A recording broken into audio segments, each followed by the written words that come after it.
good morning, good evening, whatever time you're tuning in.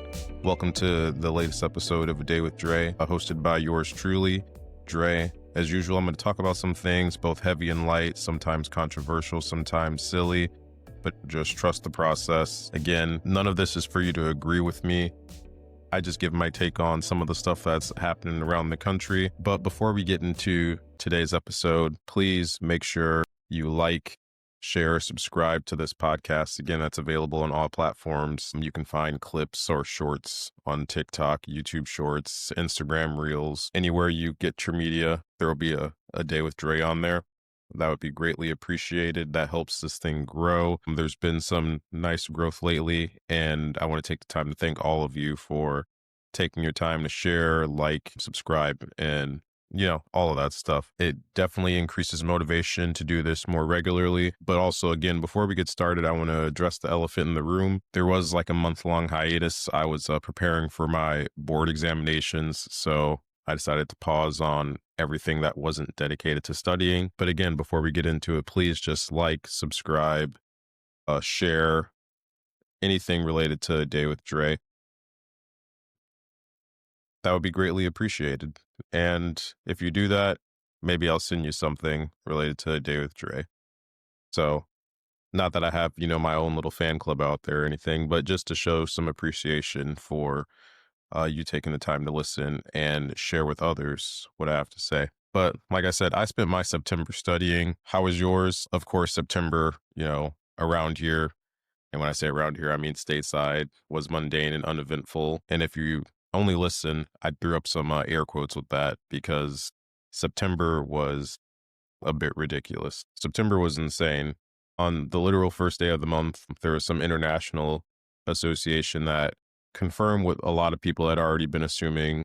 There's a genocide of Palestinians happening. Not to say that others aren't important, but we kind of talk about things that are happening in popular American culture. And although Israel or Palestine aren't inherently American, genocide anywhere is just wrong. So basically free those people. I don't have much to say outside of that. Stop denying it. Stop blaming it on other stuff. Stop killing people. It's really just that straightforward. Stop killing unarmed men, women, and children. When you're fighting people that aren't a military, you're probably doing something wrong. I don't think that's controversial. But the fact that that is controversial, the fact that you can get away with saying, well, someone from Hamas is in that building, so let's blow up that entire hospital. And people will just be like, well, they have a point, the hospital had to go. Doesn't matter that it's full of injured kids, whatever. I'm not even going to get off on that tangent. But yes, it was confirmed or agreed upon by an international association that there is in fact a genocide happening in Palestine. And then that kicks off the month. And then we blow up a boat that's carrying drugs in international waters, which I'm not here to say like you can't, the prosecuting, then we blow up a boat in international waters. And I'm not here to stand up for any narco terrorism or narco terrorists or, drug dealers or anything like that. But blowing up a boat in international waters is kind of, you're going out of your way to do something like that. So that if someone did that to a boat carrying Americans, even if the Americans were doing something they had no business doing, if they were doing something illegal, they'd probably face some stark consequences if they did that. So, that's just a pretty aggressive act. Also here stateside in September at a Hyundai plant in Georgia, I believe it was, there were like 500 people deported and like 300 were sent to South Korea. And they were of Korean origin, but like that's just, everyone hears ICE and they think of Hispanic, Latino people, but it's more than that. And even if it doesn't matter who you think of, like the whole ICE thing is just it's kind of crazy. Like the idea of being like, we want people to come here like legally, I guess in theory makes sense. The execution of how to handle that has just been crazy. It's just like for lack of better terms, they're like, putting out a candle with a fire hose, right? It's just completely been blown out of proportion. It's like anybody that even possibly looks like they fit, the image, quote unquote, of what an illegal immigrant looks like is just getting detained and then possibly deported. And then they'll figure out later, maybe. So for some people, they just get stuck in other places, but they'll detain you and then they'll figure out, oh, actually, we got the wrong person. And we'll get 50 wrong people, but for the 10 people that are actually here illegally, that makes it worth it. I don't know. It's kind of wild. Kind of. Also, more countries are recognizing Palestine as its own sovereign state instead of just like a random territory. And if it's a sovereign state or other countries are recognizing it as a sovereign state, then ceasefires being broken constantly become acts of war on top of it being considered a genocide. So I don't know. I hope and pray that like a lot of these conflicts can just be done, because there's really nothing good that comes out of people dying. Even if people like, I feel like for the most part, there are some wars where maybe even the soldiers are also just as brainwashed as the people sending to war. But a lot of the time, it's like people that aren't ever going to put boots on the ground making decisions that end up in deaths of a lot of people that are just following orders. And yeah, you could argue like, well, don't follow orders. If you're like, if someone corrupt tells you to do something, then don't do it. But unfortunately, life is sometimes just not that straightforward. But I'm hoping that we're getting closer to a point where you don't have to wake up and hear this hospital's been blown up, this school's been blown up, seeing pictures of like starving children and stuff like that. Because this conflict, the people that are paying for it the most aren't involved. Those women and children had nothing to do with like the whatever terrorist attack or whatever they want to call it that happened in Israel, but they're the ones paying for it more than anybody. So I just hope that we can get to a point where that stuff is done. Also, randomly, AOL finally discontinued dial-up internet in September. Didn't even know that was still a thing. If you hear that and you don't know what dial-up internet is, then you're too young to listen to this anyways. So I'm not even going to explain it to you. But throwback to the times where you couldn't be on the phone and on the internet at the same time. Shout out to dial-up internet. And then, of course, last but not least, and most notably what happened in September was the death of Mr. Kirk. And I don't say most notably because like that impacted me individually, but I think that just as far as like US pop culture, right, that just sent a shockwave across the US pop culture wise. And we'll talk about that in a little bit. And to cap off the end of the month of September, excuse me, and to cap off the end of the month of September, ICE came out in full force in Chicago, and they're still there, causing a bunch of havoc. And now the government shut down, but they're still getting paid to not work. Don't worry. They send people to war, send our money everywhere else, and then don't get anything done that benefits us, still get paid. But I don't know. Can you go to work and can you stop showing up for work and get paid? I don't know. I can't, but whatever. Politicians are not held to the standard of the people they're supposed to represent. So whatever.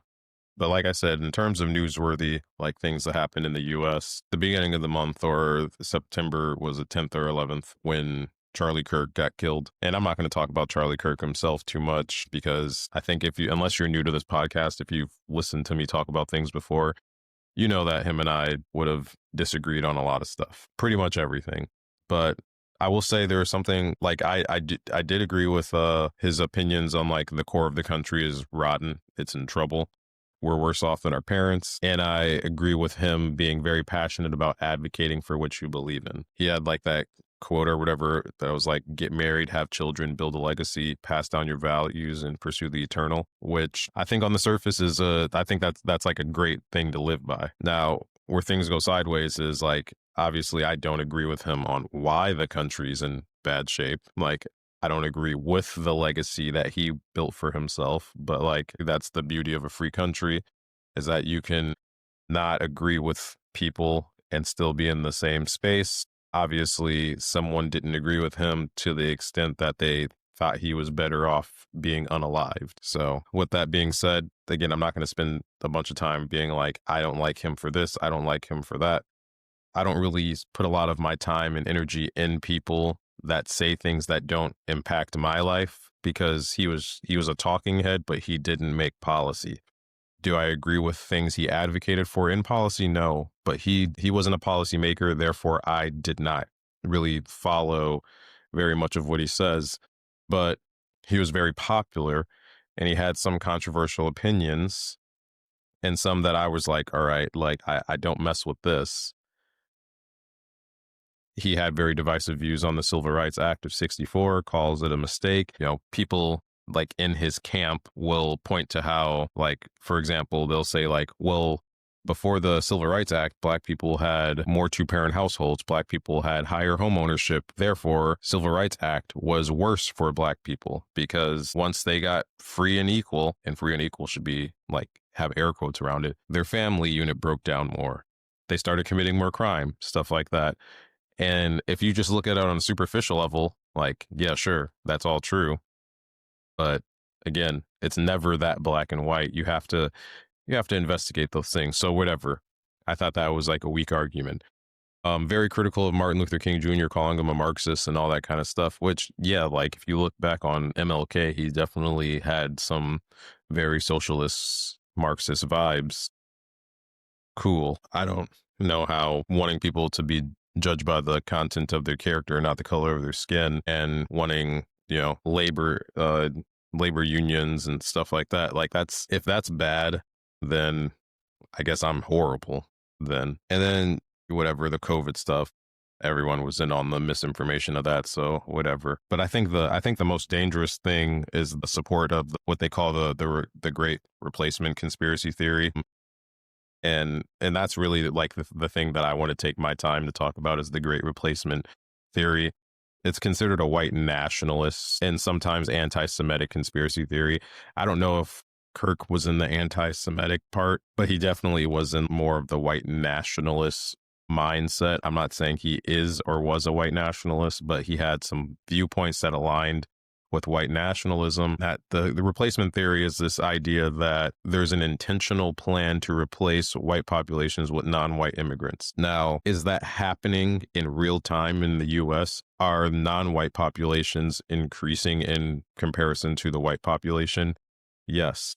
Is this some type of intentional thing happening behind the scenes by a bunch of people where they're somehow keeping white people from reproducing, but then flooding in a bunch of other people? I think that's insane because this country is controlled by white people. So why would they let that happen on purpose? Why would they intentionally let that happen? You have people that, whatever, right? Just think about that. White people run the country. They run the country, and you think that they are trying to eliminate themselves or exterminate themselves. Like, just make it make sense. Now, the more realistic thing is, and this is not supposed to turn into some anti-capitalism thing, but a lot of people of color are used to struggling. So the fact that the economy is hard, things cost a lot, is not preventing people that have traditionally always been second tier or in a struggling position. They're still going to have kids. They're still going to raise their families because this is how it's always been for them. But now that economic pressure is hitting white people, which not that they haven't experienced economic pressure before, but it's hitting them harder as a group of people than it has maybe since the early 1900s. When you can't afford childcare, when you can't afford groceries, etc., and that's been going on for who knows how long, when you can't buy a home, when school costs a ton, the pressure to, or the yearning to start a family goes down because all of a sudden these people are experiencing some type of financial anxiety that they maybe as a group of people have not experienced as strongly.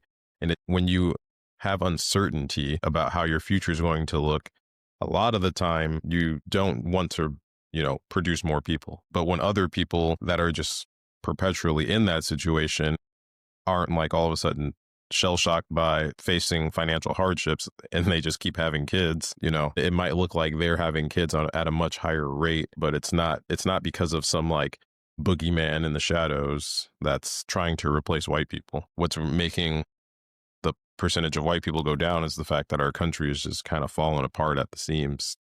Other people that have just always been struggling are just like, whatever, we're just going to keep struggling and keep having kids. And people that aren't used to struggling are just like, why would I bring more kids into this world if daycare is $1,500 a month part-time and I only make $4,000 a month? And most people don't even make $4,000 a month after taxes. Like that, it's just, again, if you just look at percentages and say that it's going down, then yeah, it looks like white people are being replaced. But if you don't actually critically think about what numbers are saying, then you just kind of have an ignorant response. But what I can tell you is that in important positions, white people are not being replaced. They're still the overwhelming majority of pretty much every important position or desirable job that exists. You think because you see a few politicians of color or you saw a black president that there's, a mass replacement of white people. The media, what you're seeing in the media is making you think that. Look at who holds all the wealth. White people have more wealth compared to everyone else than pretty much ever in the US.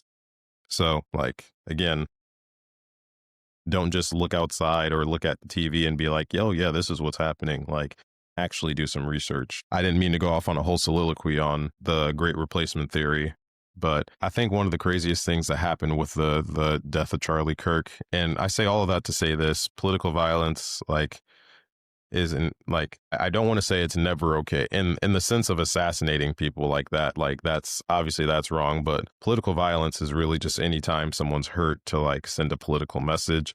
And sometimes it's been necessary, like not in assassinating people, but like a war is political violence. And sometimes wars are necessary. The Civil War needed to happen, but shooting people that have podcasts and TV shows, like what are we doing? Because that didn't change anything. That, again, in the grand scheme of things, like if you disagree, you can't just shoot someone because you disagree with what they say, no matter how vile they are.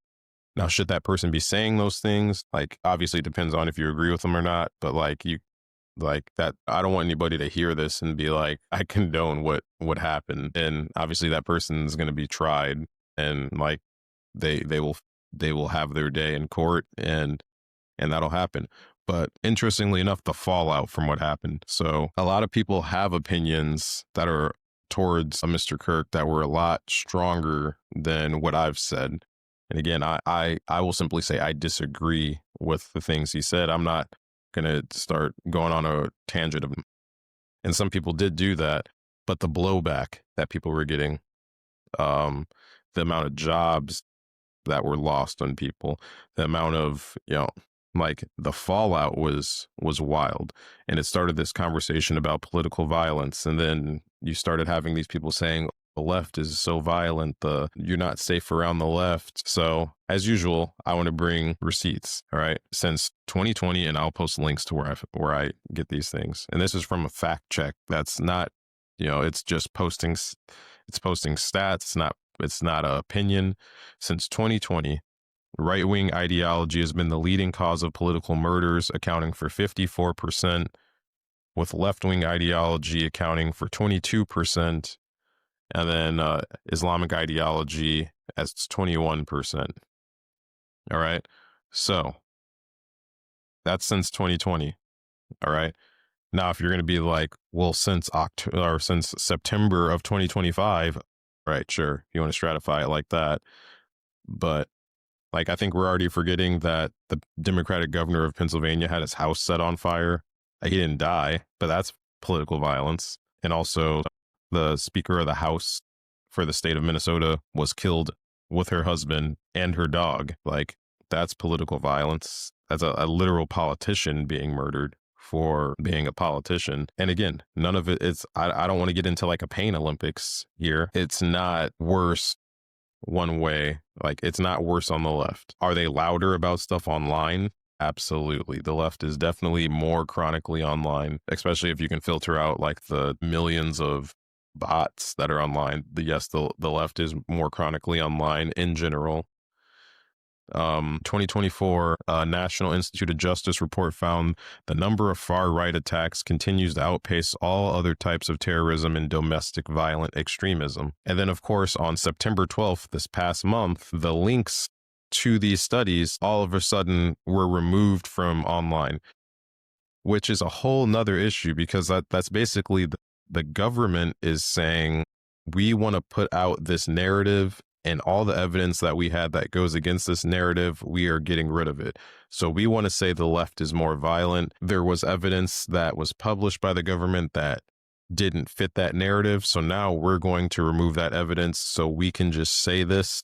And then hopefully you hear that and don't try to fact check it yourself, which is, I mean, that's insane that that just happens in real time. Like, we want to talk about like Russian propaganda, North Korean propaganda, Chinese propaganda, but like, what is that? Again, it's crazy. Since 2017, supremacists have been the most lethal threat of domestic terror in the United States. All right, like, but the president wants to do something about Antifa. That's not even real. Antifa is not. It's not even a real organization. It just means anti-fascist. And yes, there are a lot of people that are anti-fascist, but there's no Antifa headquarters. There's no secret Antifa clubs. Like, it's not like the Klan where there's like a literal organization, just a statement, and then someone at some point made it like an LLC or something like that to try to capitalize off of it, because of course, like, you try to capitalize off of everything in the States, but whatever, neither here nor there. And then since like political violence committed over the last like 70 years, 90% of it were male, and then the overwhelming majority of that were conservative-minded white males. So there are people in there with left-wing ideology. It's just not at nearly the same rate. So again, and I will post the receipts for this because I was actually shocked how slanted this data was. But what comes out of this, like, the crazy thing is, like, everyone, when we talk about our Bill of Rights and we're like, you know, freedom of press, freedom of religion, freedom of speech,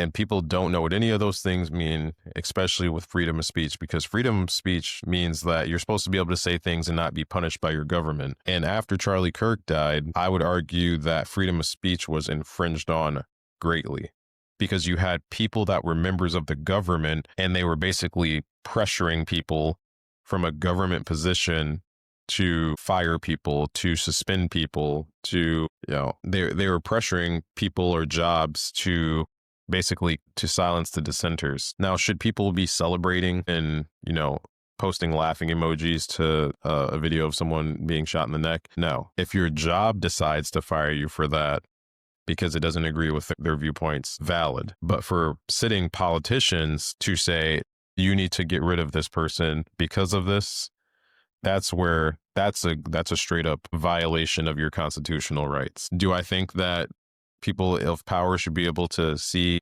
you know, should whatever? That's neither here nor there. The reality is, them saying fire someone for saying this, fire someone for doing something I don't agree with, is a direct violation of your constitutional rights. I mean, what was it, Jimmy Kimmel? There was no like direct, like, the president's office saying get his show off the air, but it was alleged off the record pressure, and maybe it's come out since then that there was like some on the record thing to have that dealt with. Like, again, maybe not the president himself, but any government position. Like, you're not supposed to use your position in the government to make people make decisions like that. And also the people, like, I thought the whole thing about like cancel culture was supposed to be a left thing, and anyone that was saying stuff about that assassination on the internet, you had people doxing people and saying, oh, you work here, you deserve to lose your job. And again, that's like the definition of being canceled. Like, you're trying to get someone's job taken for making jokes about someone online. So I think it's just funny how there's a double standard with that, because you can get on, again, Charlie Kirk is not a politician. He's a public figure.